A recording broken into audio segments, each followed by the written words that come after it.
And so many in the Black community, if I'm being honest with you, because I want to be, believe that you are being used as a pawn by the right and that you're a charlatan of sorts. He's not a Republican. So how do you... He's never voted. She literally calls him a charlatan to his face.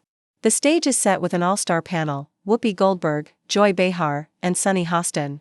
And, as expected, they're in full meltdown mode over, what else, the usual woke talking points. Guess this time? Author Coleman Hughes, invited to discuss his provocative take on colorblindness in the context of race. But the moment he suggests we should strive to minimize racial bias, the outrage meter hits the roof. What makes this so fascinating is that Hughes's book isn't another predictable woke manifesto, it's the complete opposite. And that's precisely what sends Whoopi, Joy, and Sunny into a frenzy. So, let's roll the clip from The View, where Coleman Hughes not only holds his ground but absolutely dismantles their arguments live on their own stage. First question that I should ask you to do is explain to folks what you mean by this. Arguments for a colorblind America. What do you mean when you say that? So a lot of people equate colorblindness to I don't see race or to pretending not to see race. I think that's a big mistake. We all see race, right?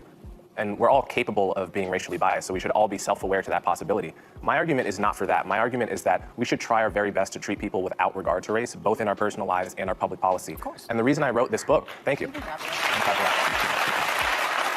The reason I wrote this book is because in the past 10 years, it has become very popular to, in the name of anti-racism, teach a kind of philosophy to our children and in general that says your race is everything, right? And I think that is the wrong way to fight racism, and that's why I wrote this book at this time.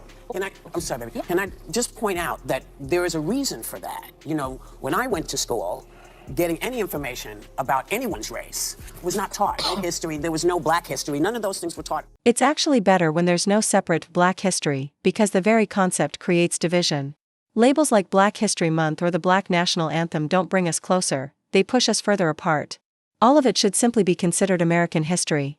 The lack of a distinct Black history in the past wasn't because Black people didn't matter, but because there wasn't this agenda of separation driving it, at least not to the extent we see today. So yes, it's better without a separate category. And it's not because I believe Black contributions shouldn't be acknowledged, far from it. It's because when we see all of it as part of one shared history, it unites us. At the end of the day, we're all Americans. There has been such a pointing of very specific racial things, like women couldn't get into colleges. If you were a Black person, there are a lot of colleges wouldn't accept you. Trying to equal the playing field. I think that's what a lot of folks have been trying to do. I'm sorry, I didn't know the country. I think that's your experience, and that's valid. You know, as a counterpoint, when I was in 5th grade, we all watched Roots together in public school. Yeah. So these are different experiences. I think it's also different generations. It's different parts of the country, right? We have very different cultures all living together in one country. So I'm not going to deny that. But I view this notion of a colorblind society similar to the idea of a peaceful society, which is to say it's an ideal. It's a North Star. And the point is not that we're ever going to get there. We're not going to touch it. But we have to know when we're going forward and when we're going backwards. And we're going backwards when we're doing woke kindergarten in San Francisco.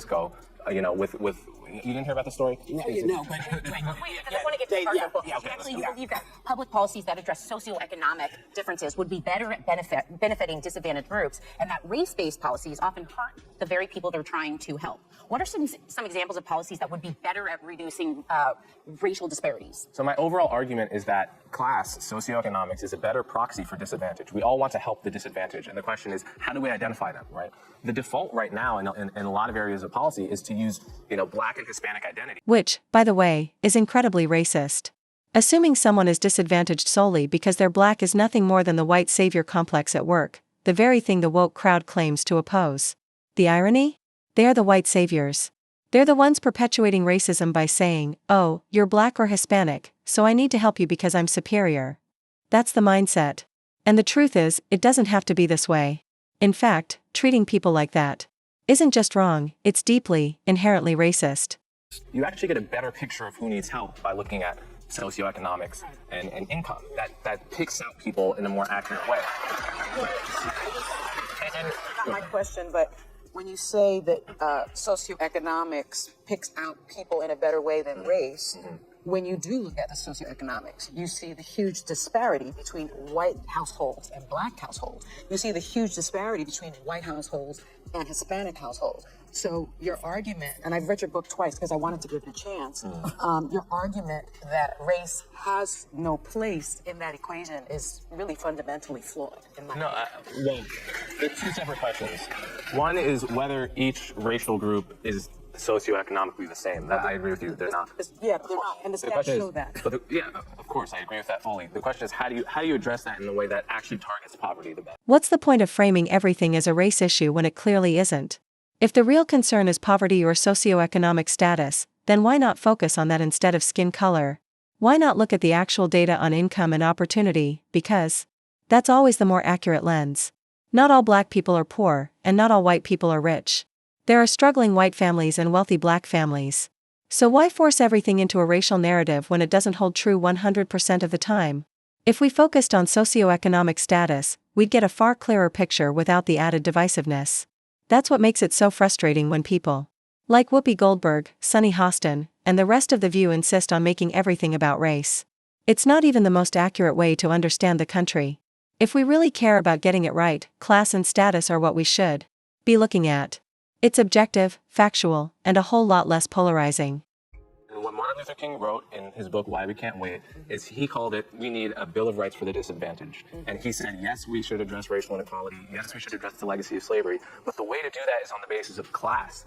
And that will disproportionately target blacks and Hispanics because they're disproportionately poor, but it will be doing so in a way that also helps the white poor, in a way that addresses poverty as the thing to be addressed. That part is true, but as you are a student of Dr. King, I'm not only a student of Dr. King, I know his daughter, Bernice, right? So I'm going to get to my question. Go ahead, go right ahead. I think the premise is fundamentally flawed. You claim that color blindness was the goal. Notice how Sunny Hostin keeps shifting the subject whenever he makes a clear, logical point she can't rebut. He argues that if we focus on class, we'll help everyone who's struggling, Hispanics and Black Americans who are disproportionately affected and poor white families. And what does Sunny do? She sidesteps the substance entirely. She pivots because there's no good counterargument, and it shows. It almost comes across like she's unwilling to acknowledge that helping the poor means helping poor white people too. King's I Have a Dream speech, content of character versus the color of skin. Bernice, Dr. King's daughter, points out that 4 years after giving that speech, actually, Dr. King also said this: a society that has done something special against the Negro for hundreds of years must now do something special for Negroes. He also said in 1968, it was about less than a week before he was assassinated, this country never stops to realize that they owe a people kept in slavery for 244 years. So rather than class, he did write about that earlier on. Right before his death, he made the argument for racial equality and racial reparations. And so your argument for color blindness, I think, is something that the right has co-opted. And so many in the Black community, if I'm being honest with you, because I want to be, believe that you are being used as a pawn by the right and that you're a charlatan of sorts. He's not a Republican. You're literally calling him a charlatan to his face. Go back and watch Joy Behar's reaction. Seriously, rewind that clip and look at her expression right after Sunny Hostin says it. The look says everything. Believe that you are being used as a pawn by the right and that you're a charlatan of sorts. He's not a Republican. So how do you... He's never voted for a Republican. You've said that you're a conservative. No, you did. You actually said that in the podcast that you did 2 weeks ago. I said I was a conservative. That moment even made the other hosts on The View visibly uncomfortable.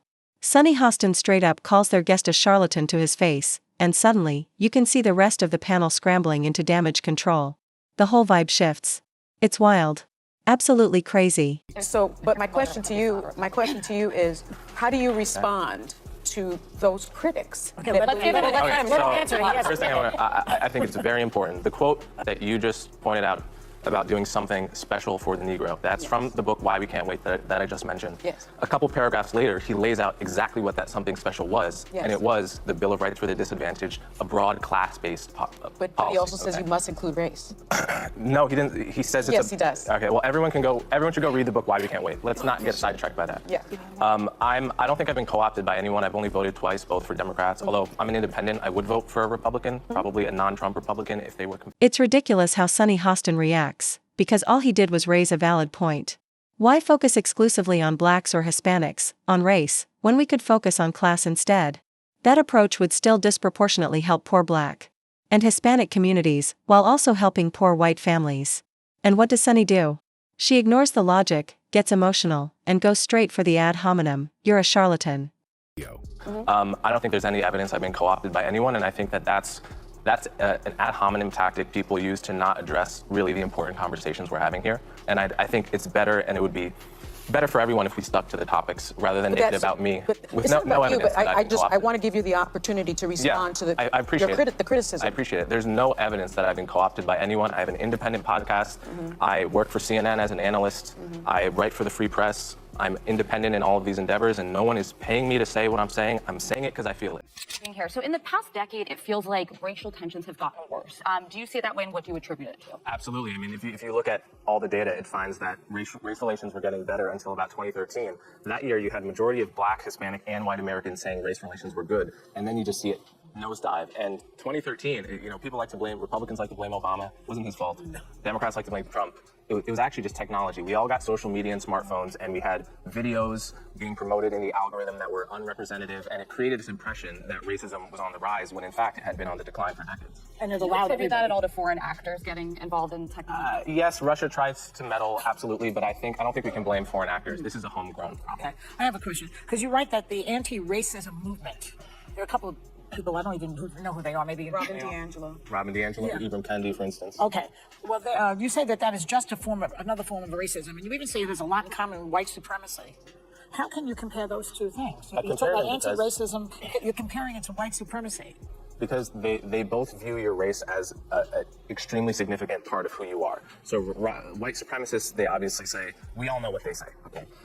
Neo-racists like Rob DiAngelo, they say that to be white is to be ignorant, for example. Well, this is a racial stereotype, and I want to call a spade and say this is not the style of anti-racism we have to be teaching our kids. We should be teaching them that your race is not a significant feature of who you are. Who you are is your character, your value, and your skin color doesn't say anything about that. It's ridiculous how Sunny Hostin reacts, because all he did was raise a valid point. Why focus exclusively on blacks or Hispanics, on race, when we could focus on class instead? That approach would still disproportionately help poor Black and Hispanic communities, while also helping poor white families. And what does Sunny do? She ignores the logic, gets emotional, and goes straight for the ad hominem, "You're a charlatan." And so here we go. Thank you, Coleman Hughes, for coming, because this is a show of lots of different opinions, and we are multi-generational. Notice how the audience starts applauding when he says that, and Sunny Hostin clearly isn't happy about it. Neither is Whoopi Goldberg. Joy Behar? Same thing. Every time he makes a simple, common sense point like, your race, your skin color, shouldn't be a major factor in how we judge people, the crowd reacts because it's true. Everyone knows it. But somehow, that's offensive to the hosts of The View, especially Sunny and Whoopi. They don't want to hear it. They refuse to think that way. It's like they cling to this mindset because they need the racial narrative to survive. Honestly, it's exhausting, and then comes the kicker. Thank you, Coleman Hughes, for coming, because this is a show of lots of different opinions and we are multi-generational. Really? A show of different opinions? Come on. They all pretty much share the same perspective, and let's be honest, it feels like they're paid to push this woke narrative. What do you guys think? It even got to the point where the other hosts seemed to turn on Sunny, and the View's own audience started clapping when Coleman spoke, right in the middle of the hosts looking irritated and uncomfortable. The audience basically flipped on them. I'd love to hear your thoughts on Coleman Hughes shutting down the woke nonsense from Sunny Hostin, Joy Behar, Whoopi Goldberg, and the rest of the crew. Drop your thoughts in the comments, and if you enjoyed this breakdown, hit that like button, subscribe, and all that good stuff. See you in the next one.